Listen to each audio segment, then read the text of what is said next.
Salve omnes, and welcome to this week's video tutorial.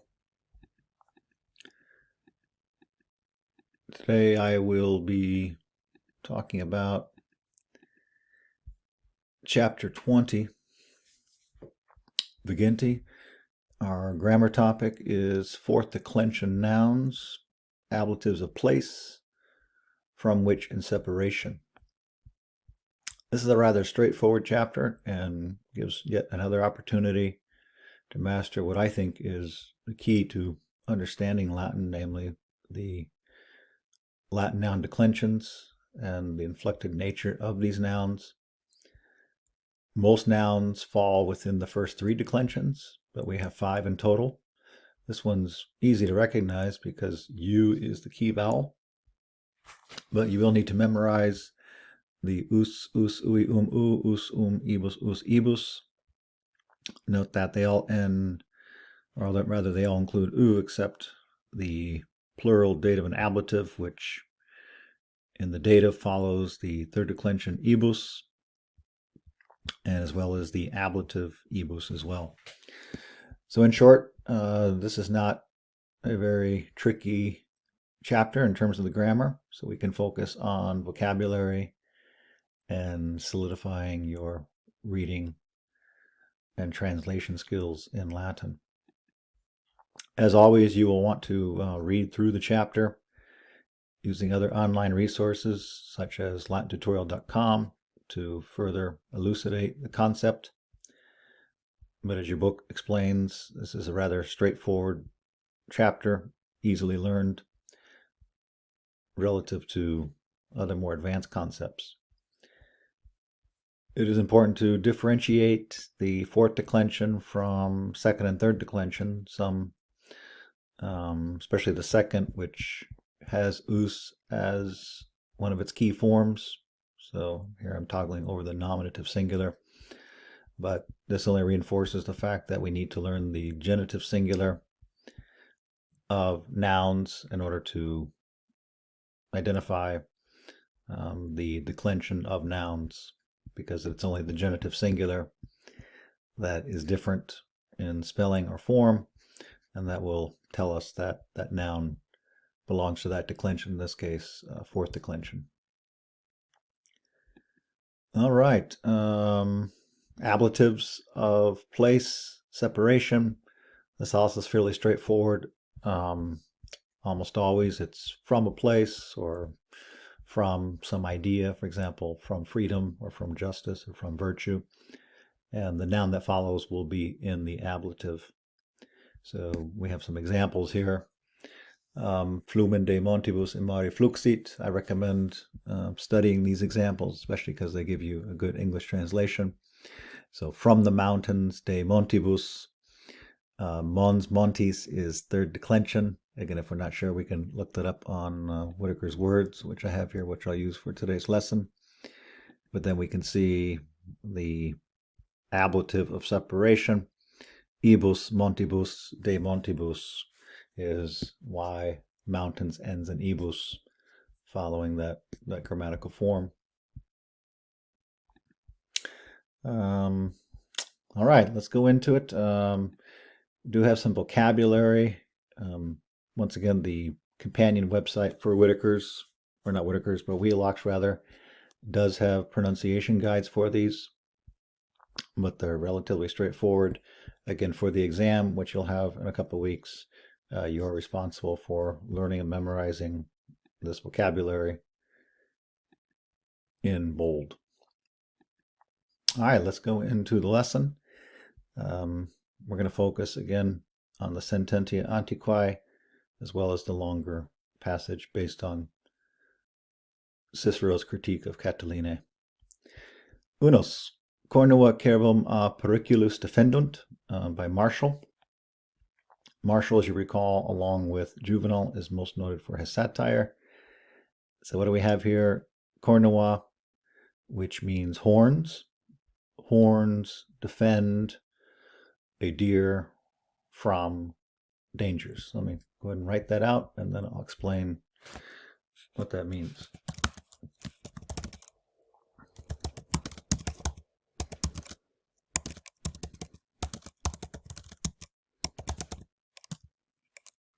guess it's dangers.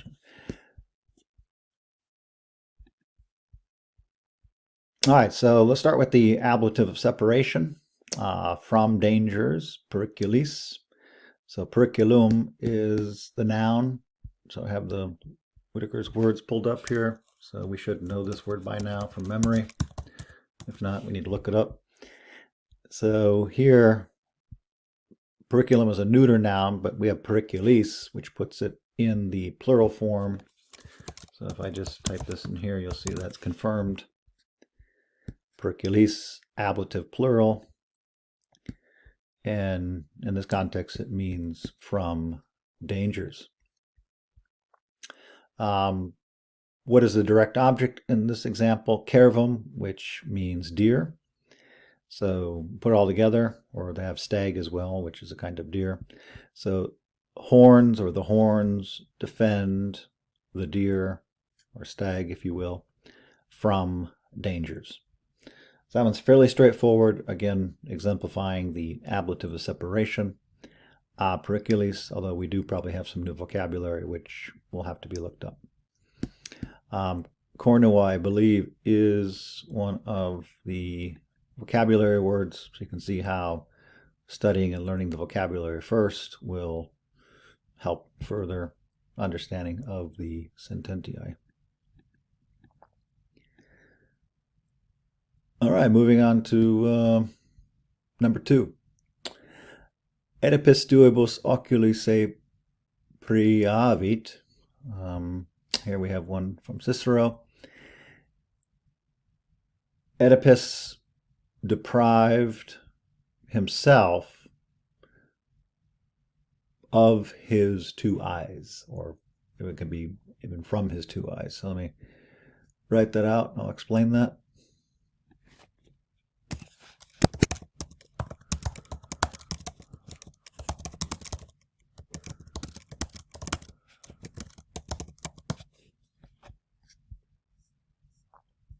This is, of course, a reference to Oedipus Colonos, who discovered in tragic terms that he had killed his father and married his mother. And so when he discovered that, he took out his 2 eyes. And what's important in this one is we do have the ablative of separation, although we could translate it with the of, just because that's more idiomatic in English. Privavit is in the perfect form, so we need to be able to recognize that as past tense because we have the VIT. Again, if we're not sure, we can look that up in Whitaker's words just to confirm that tense. Se is reflexive. In Latin, the reflexive always refers back to the subject, in this case, Oedipus. And then here is an illustration again of ablative of separation. Oculus, think of ocular degeneration in English, is the noun in the second declension. So you can see oculus or eye, but if we have oculis, that puts it in the ablative plural, and so eye becomes eyes because that follows our ablative form of the second declension, because I is a second declension. So second declension ablative plural is is, oculis, and notice how that fits the original Latin. Moving on to number 3, Themistocles bello persico Graecium servitute liberavit. Let's start again with the ablative separation. From slavery is the ablative here. This is third declension, ablative, singular. We can confirm that both with Whitaker words, but here you can see servitute is third declension, ablative, singular, and so that means from servitude or from slavery. Themistocles, just a little bit of context, this is referring back to the Persian War and the war between the Greeks and the Persians. Themistocles being an important Greek leader.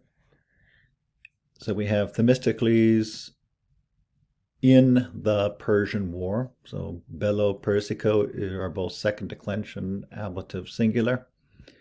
So if we take a look here, here we have the O and the O fitting the original Latin. So in the Persian War. So let me go ahead and write that out.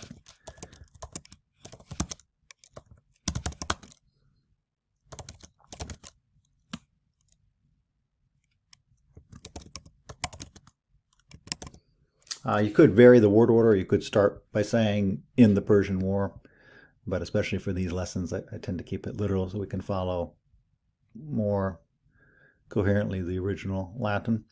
So Themistocles in the Persian War liberated Greece from servitude.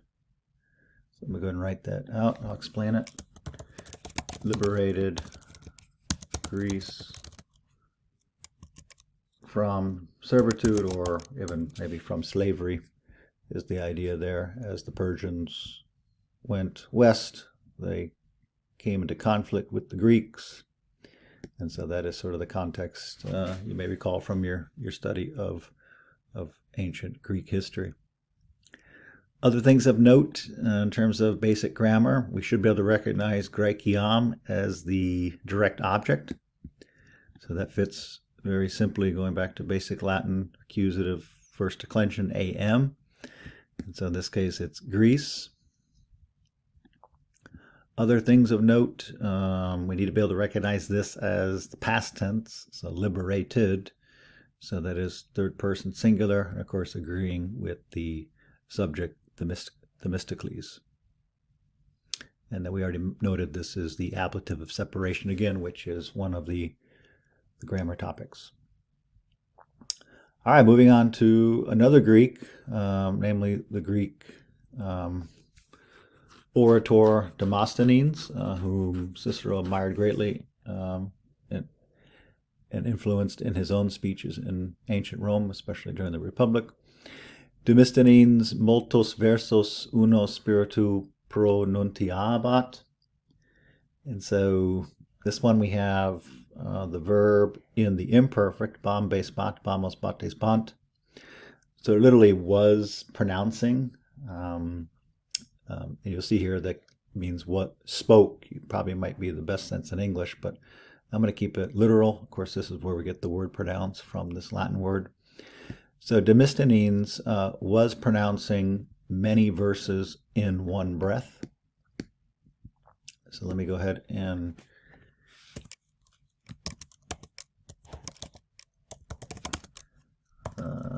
let's see.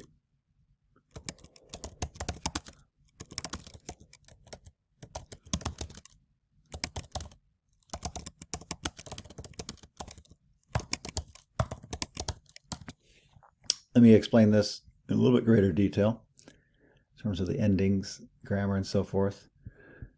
We already know that Demosthenes is the subject, and the context will tell us that it is, was pronouncing. We already commented on that. We need to be able to recognize that multos versus is the direct object. Versus is fourth declension, so this illustrates one of the grammar topics in this chapter. So notice the us with the macron. So if we look at our declension chart, fourth declension, accusative plural, indeed, is us, because here we have fourth declension, accusative plural, us versus. But we have the adjective word many, multos, because this requires second declension, because versus is masculine. If it were feminine, then we'd use as, multes, but here we're using masculine, as your book points out in the earlier explanation. So here we have multos versus, because we need an adjective that agrees in case and number with the noun that it's modifying. All right. What does that mean? Well, he was a gifted speaker. Moving on to the next one. We can see once again these are very short sentences, which is helpful for learning. Persicos apparatus odi. Odi means I hate. Think of words like odious. So I hate. So we do have some new vocabulary, even unusual based on what we've learned so far in this chapter. So the sentences are short, but we do have some vocabulary we'll probably have to look up. Apparatus means either equipment or display. We'll use display in this case. What does it mean? I hate Persian display. So let me write that down. I hate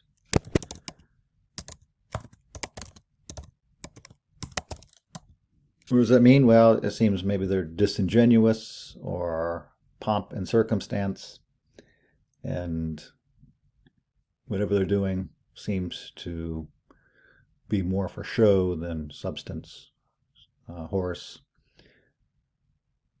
By Horace, 65 to 8 AD again. Important writer. Most famous for Carpe Diem.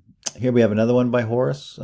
Iste communi sensu caret. So we have another ablative of separation. So sensu is fourth declension ablative singular. So again, we can see here's our fourth declension ablative singular, sensu. But then we have some other vocabulary that we need to get a handle on. Iste means he, or that man. So let's go ahead and write that down. This one is short, but a little bit tricky, as you'll see, because it has some unique grammatical points. So that man, iste, lacks or is devoid of common sense. So is devoid of common sense.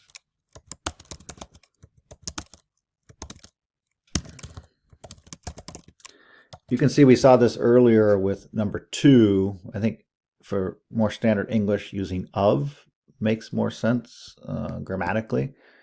Oftentimes of course, is the genitive, but this is another instance of ablative of separation. So, because if you're without something, then you lack something. And so we just have to sort of be mindful of the grammar and how we get from the reading of Latin to a more standard English usage. But this means common sense. Caret is a somewhat common verb in Latin. And this verb always requires the dative, or excuse me, the ablative. And so you can see here is our caret, absent from, devoid of. Let's see, this does not indicate that it requires the ablative, but if you look in your dictionary in the back of the book, or if you have a dictionary, you should see a note plus the ablative indicating that when you use this verb, the object that it refers to needs to be in the ablative. And so that's why we have sensu in the ablative, because it's following that grammatical rule.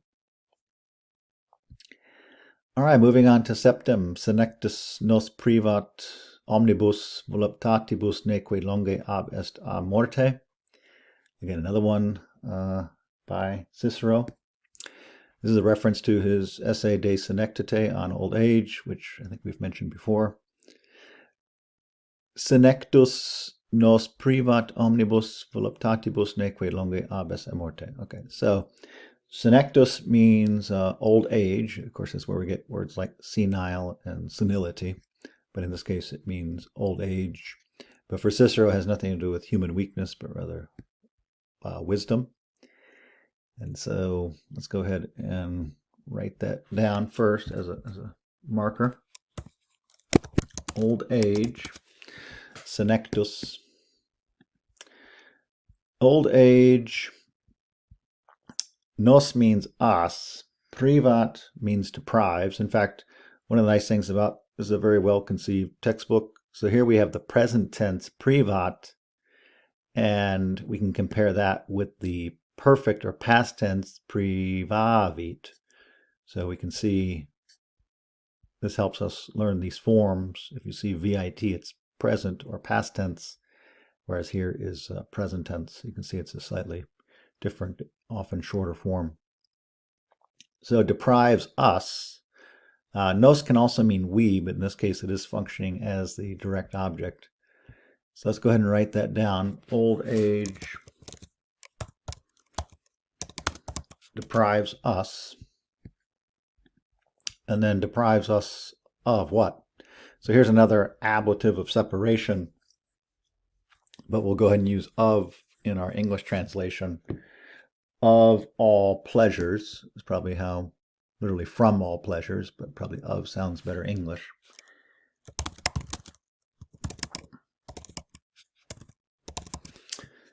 Just to illustrate the ablative again, omnibus voluptatibus, these are both third declension words. Again, if we're not sure, we might want to look them up in Whitaker's words just to confirm as we learn the vocabulary. But we can see third declension ablative plural is ibus ibus. And so that's what's going on here is we have the ablative of separation, so we need the ablative form to follow the grammar. So senectus nos privat omnibus voluptatibus, so old age deprives us of all pleasures, nor is it a long way from death.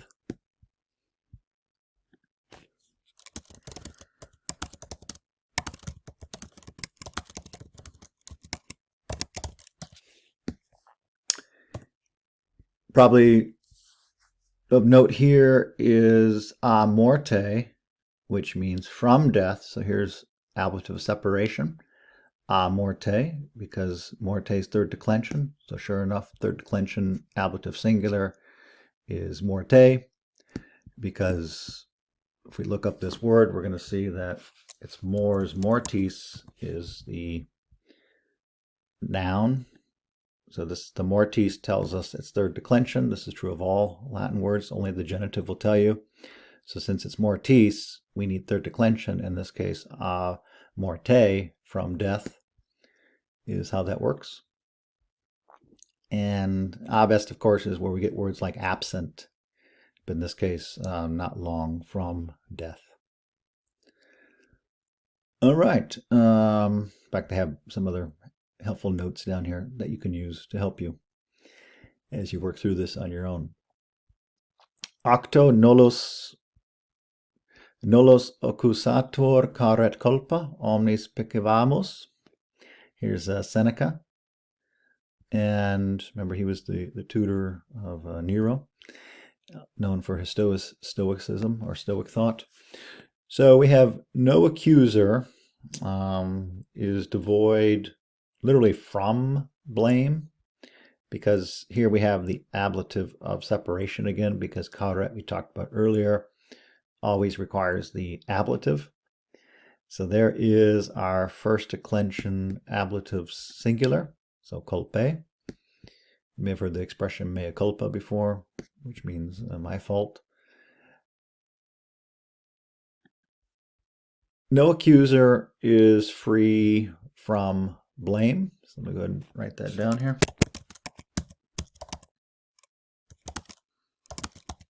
Oops.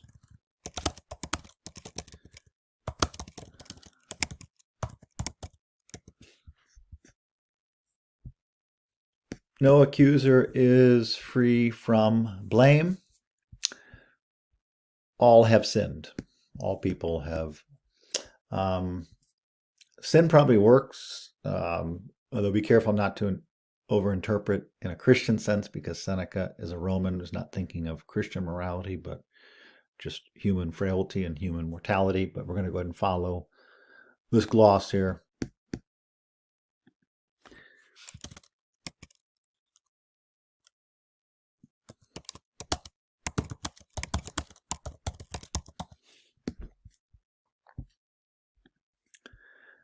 Peccavimus, mus of course means we. We should be able to recognize this because that vi again as the past tense. Omnis means all or everyone. So all have sinned, or all of us have sinned, or each of us have sinned. You can read it and translate it as your style, according to your own literary style, if you will. Moving on to number 9, nulla pars vitae vacare officio potest. Here's another good example of the ablative of separation. No part of life is able to be without duty. So let me go ahead and write that, and then I'll explain it. No part of life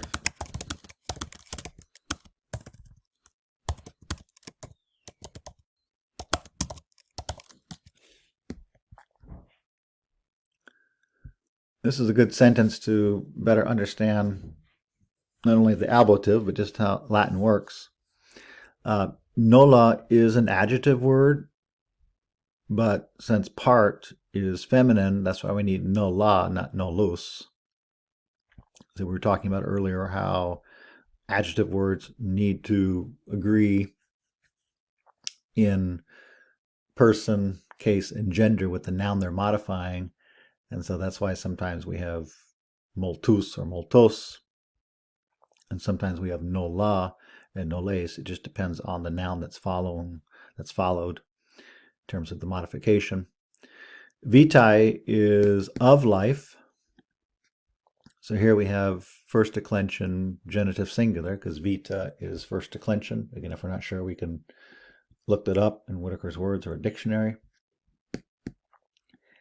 So no part of life. And then we have our auxiliary verb followed by our infinitive is able to be free from duty. In fact, let's see, I think I said of again, is able to be. I'm going to go ahead and follow the book here just to give you guys a little bit of confidence. In my experience, sometimes students get a little confused when it comes to translation. It's really not that confusing. It just depends on style. There's many different translations of Plato's Republic, of Shakespeare's works into other languages. In fact, when I did it according to the book here, Google Docs doesn't like the grammar form.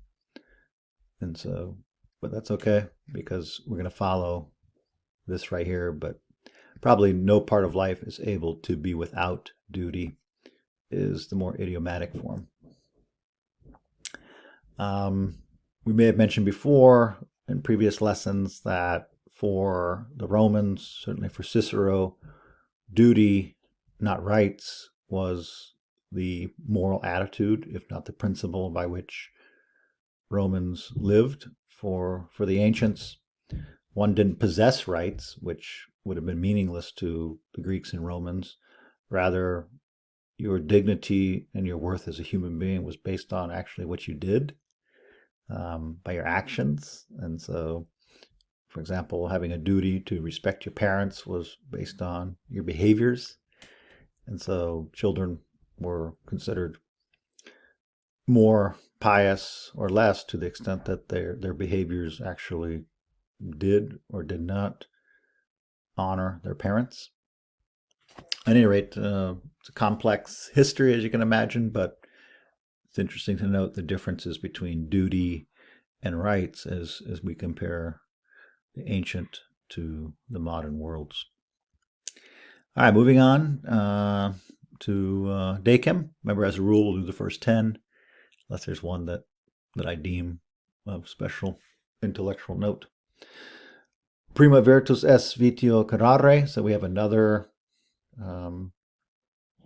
ablative of separation. So we have the first virtue is to be without vice. So I'm going to go ahead and write that down.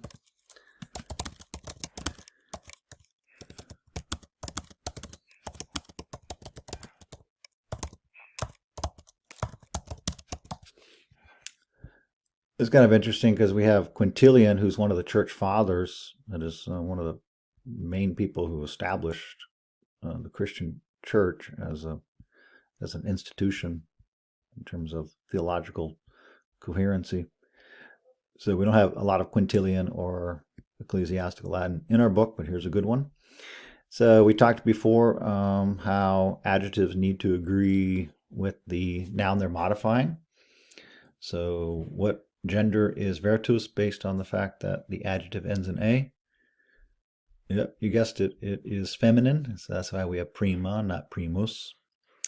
Virtus is a fourth declension noun. So prima virtus.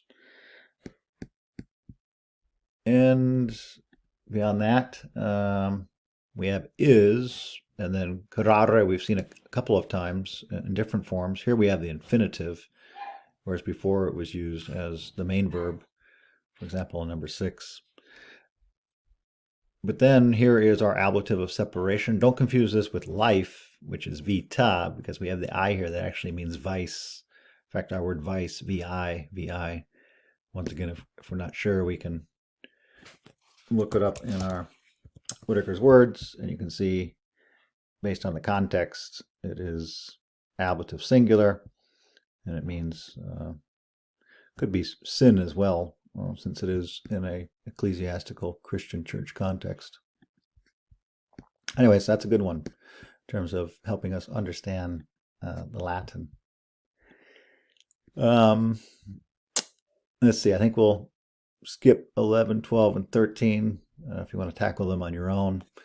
Obviously, it might be a good idea, but I think we've explained the main concepts, and as interesting as these are, I don't see anything that would add to what we've already said. All right, so now we're going to look at the longer passage. As your book points out, this actually is a continuation of an oration against Catiline that we had seen in chapters 11 and 14. And they give us a little bit of help here. Don't forget, for your test, you will have to write a short essay about some of the intellectual contents of the ideas that we're discussing, which you can approach from many perspectives, including historical or philosophical or moral. And I also pulled up for us an image of this very famous scene. So here's Cicero in the Senate with his colleagues. There's Catiline on the side, who has been marginalized in his conspiracy against the Senate.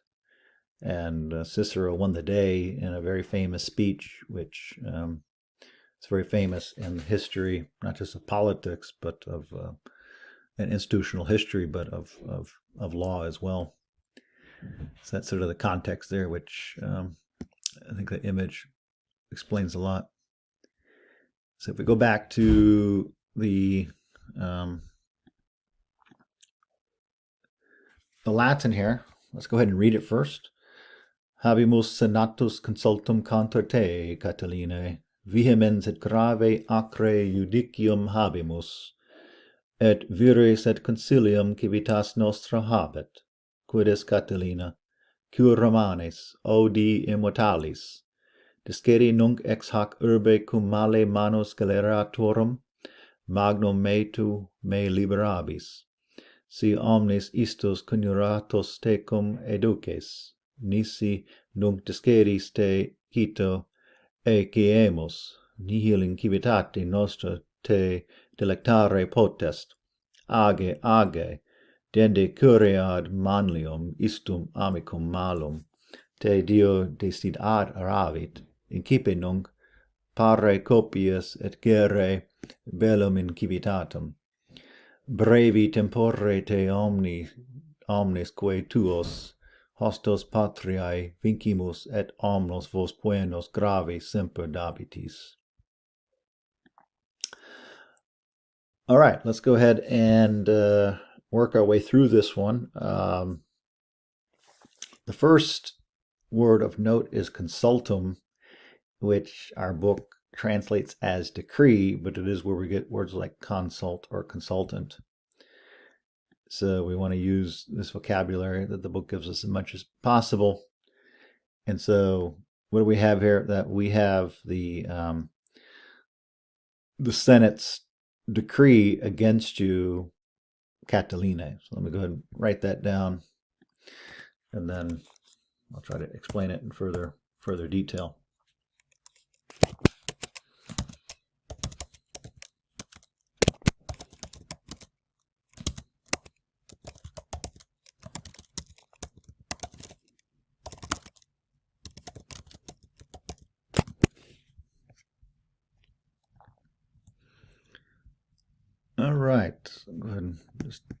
organize that a little bit better for us.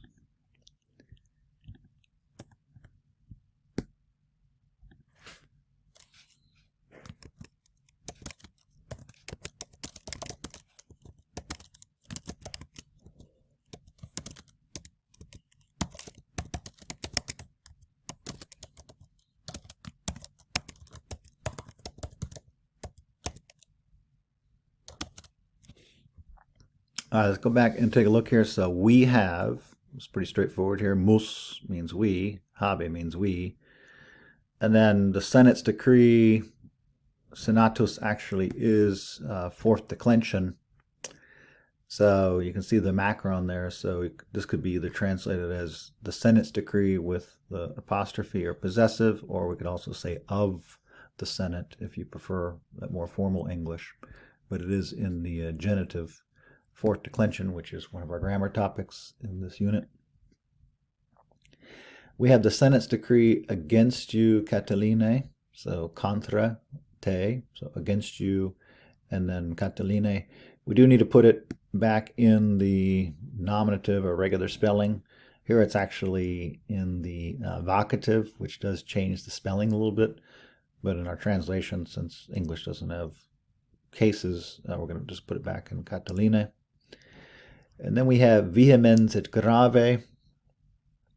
Vehemens is where we get the word vehement, and grave, which means serious. So I'm just going to go ahead and just keep that literal as our translation.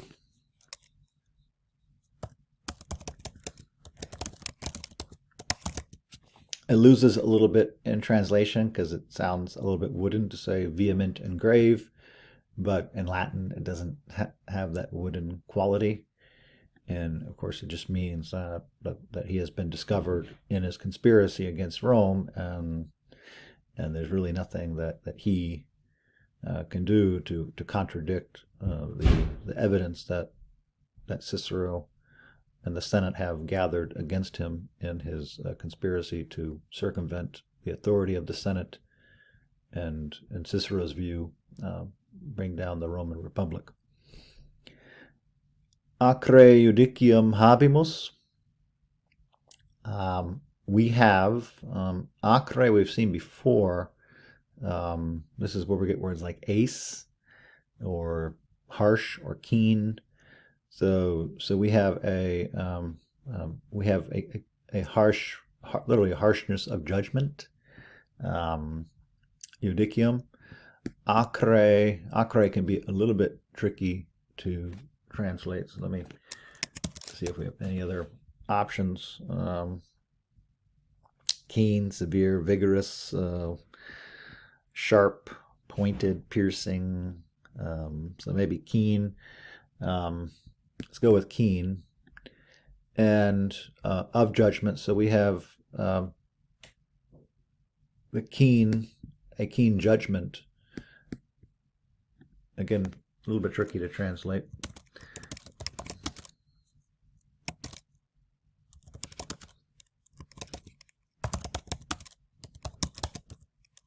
I'm gonna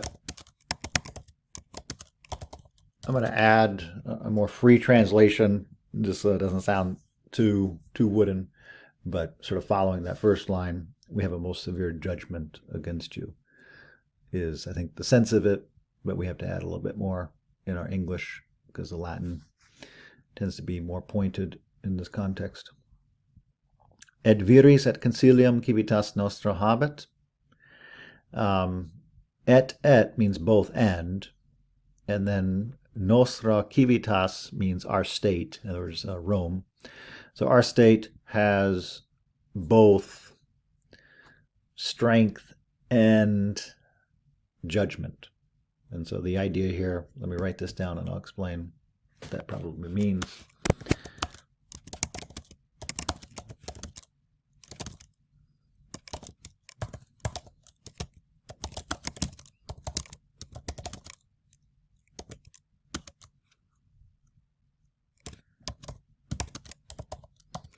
Again, I'm going to add additional clause here, or phrase, to exile you. Our state has both the strength and judgment to exile you.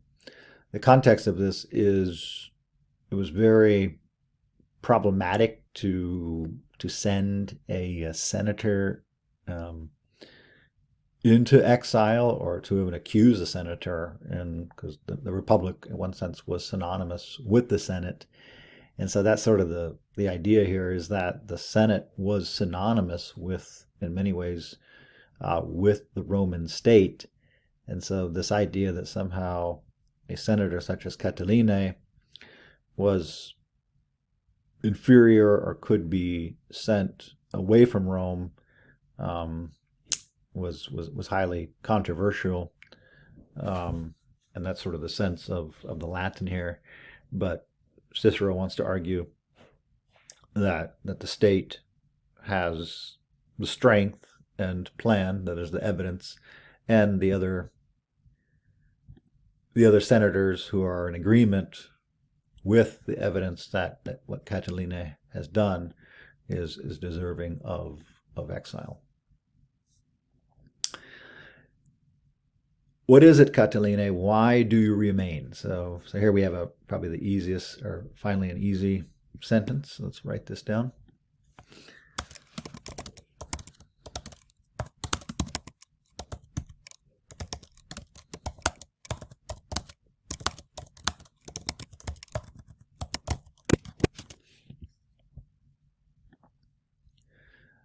So what is it? Catiline, why do you remain? So this is, cure means why. Remanes, here's our verb ending in S, which makes it second person singular. Remember, Latin doesn't use do or does, so we're going to put that in our reading and translation. And of course, the word remain comes right from this Latin word. O gods immortal, O immortal gods.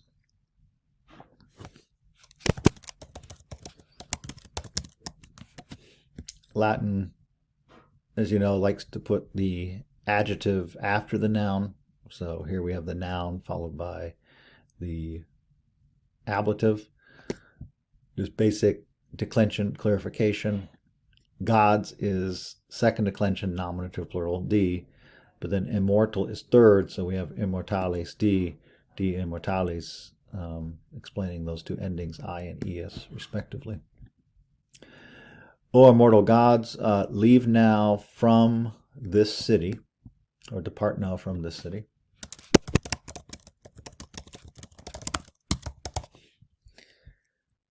So here we have the imperative, discide. Nunc means now, and then from this city. X is always followed by the ablative, so sure enough, third declension ablative singular is E, because city is third declension, so ex urbe is why that is in that form. So leave now from this city with, literally with your band, retinue, with your band of wicked men, or evil men, I guess. With your band of wicked men. So leave now from the city. Cum. Cum can also mean when, but in this case it means with. Also always followed by the ablative. So sure enough, what is first declension ablative singular? A. So we can take a look at that right there. But then we have manu, because the preposition cum requires the ablative. So here we have a and u reflecting male, manum. But then we have of wicked men. This is second declension, genitive plural. And we can see genitive plural, orum. So we put all together, leave now from the city with your band of wicked men. Bo bibi bibi boo is future tense, so you will liberate me from great fear. So there is ablative of separation.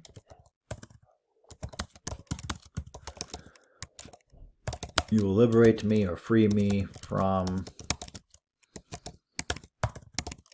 great fear.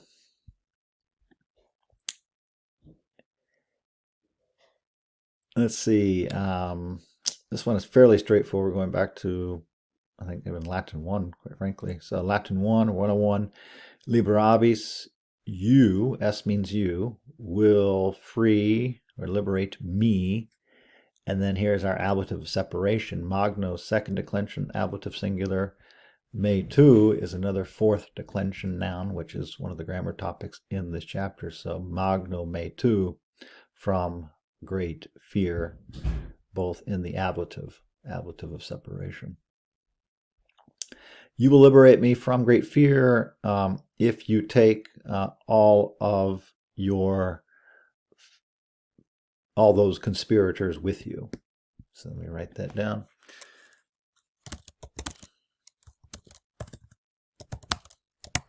Literally lead out, educase, lead out like education is drawing out or taking out, but if you take all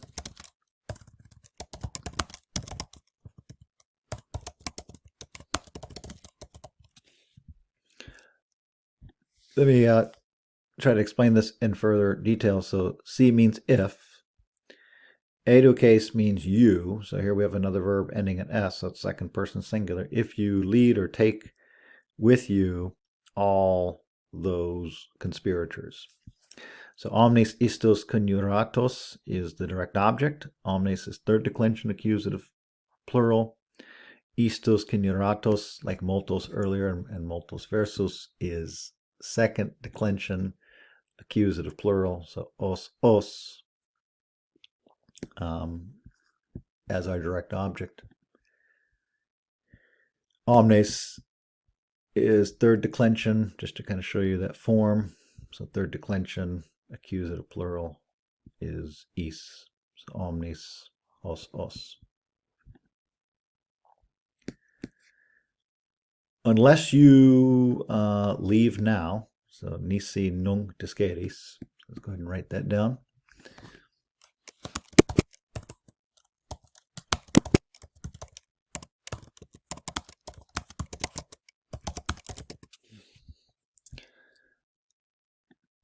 Unless you leave now, we need to be able to recognize this as future tense. We will throw you out. That's where we get the word eject. Remember, there was no J in classical Latin, so let's put a J here.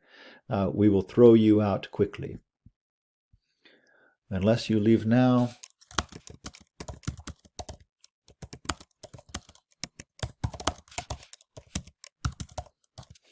we will throw you out quickly. So quito is our adverb, so just quickly.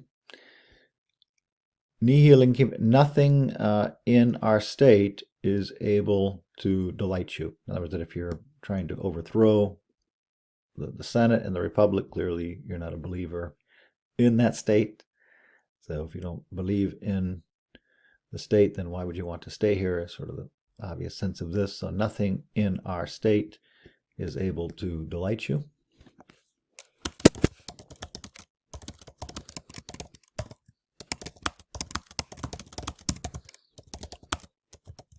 Once again, I'm going to keep this translation somewhat literal, even though it's a little more eloquent in the original Latin, but nothing in our state is able to delight you. Go, go. So age is the imperative, so go, go.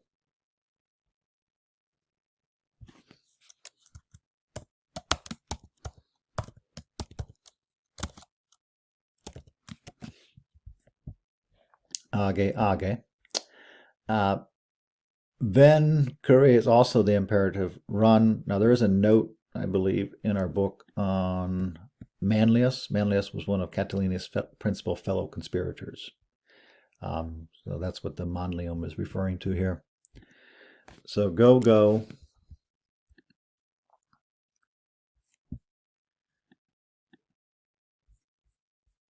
Run to Manlius.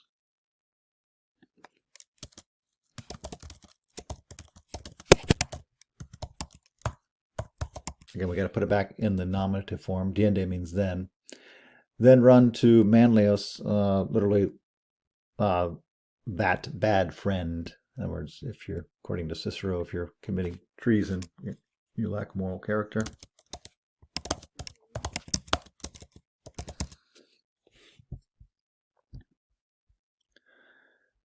This one's a little bit tricky in terms of getting the right tense. He has been waiting for you, but literally he has desire, but he has been expecting you for a while.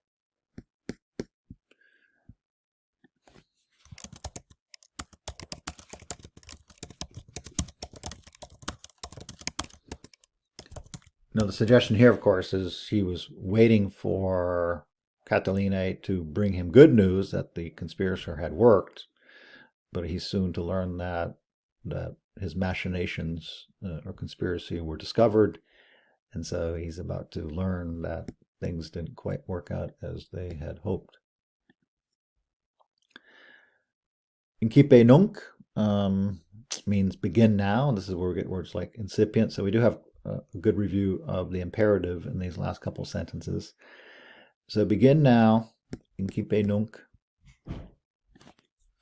We get words like inception. Begin now. Here's more imperative. Prepare your troops. So there's going to be battles, if not wars. The Republic, as you know, in the first century was almost in constant political unrest, if not outright civil war, leading up to the assassination of Julius Caesar, and also following that with the ultimate battle between Octavian and Mark Antony, leading to Octavian or Caesar Augustus's victory, the Battle of Actium in 31, and the beginning of the Roman Empire in 27 BC. Is the short history of that or context. Begin now, prepare your troops.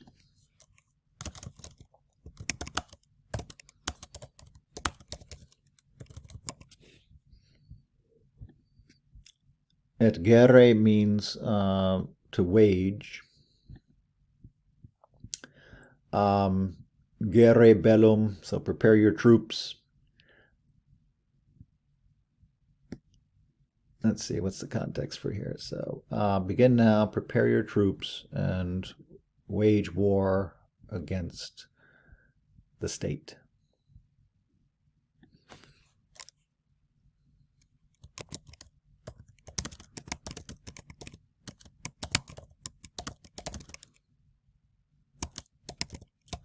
As your book points out, this is an abbreviated version of the original text, so it seems to jump ahead in the narrative, hence the kind of choppy syntax, if you will.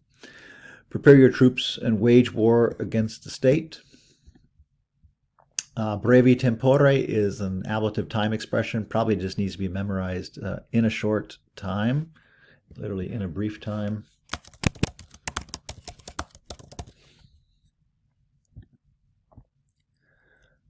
Te omnes tuas hostes patria, we will defeat you and all your, literally your fellow conspirators, enemies of the fatherland. So again, you may organize this as you kind of see fit, but here's our main subject and verb. So in a short time, we will defeat you and your fellow conspirators, enemies of the fatherland.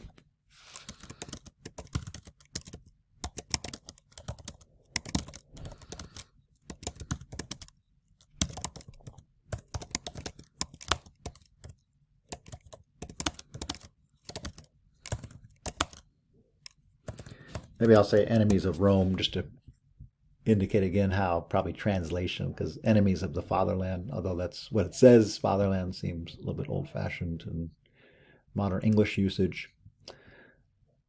And Dabitis and all of you, I guess will always be given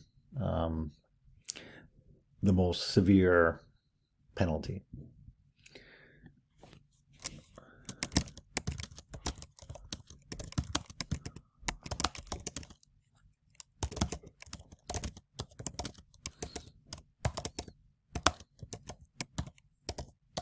What is meant by that? Well, if your name goes down in infamy and history records that you have been exiled from Rome and kicked out of the Senate and so forth, then your reputation or your dignitas, which was a big deal in ancient Rome, if not today, would fall. And so that's sort of the context of this last part here. And yes, all of you will be given, literally, always be given a severe penalty. This particular text, there's a couple parts that are kind of not tricky to read and understand, but kind of tricky to translate, hence kind of the choppiness at times of the translation. But let me just amplify some of the grammar once again so you can feel comfortable with that reading. Enemies of Rome, so hostes patriae, so hostes is third declension nominative plural, but then of the fatherland is patriae, so we have hostes patriae, literally enemies, where we get words like hostile, enemies of Rome. Vincimus is future tense, so we get words like vincible, but again, we can see here that it is future active, so we will conquer, we will defeat is how we can read that there. So we said we will defeat for our translation for vincimus. And then defeat who? Well, defeat you and literally all of your kind, but your fellow conspirators. Notice that omnes tuos is in the accusative because tuos omnes, omnes tuos, accusative right there. Omnes is a third declension adjective word, and then tuos is following the second declension. Once again, just emphasizing Latin's all about the endings and being able to track them through the logic of the grammar. And yeah, and then notice poenes gravis. Poenes is first declension accusative plural. So poenes. So the grammar is fairly straightforward, but it is kind of not a long sentence, but syntactically there's a lot going on there, and it presupposes a lot of history, which is difficult to go into in this format in particular. All right. As always, email me if you have any questions about any of the examples, and we will move on to chapter 21 next week. Valete.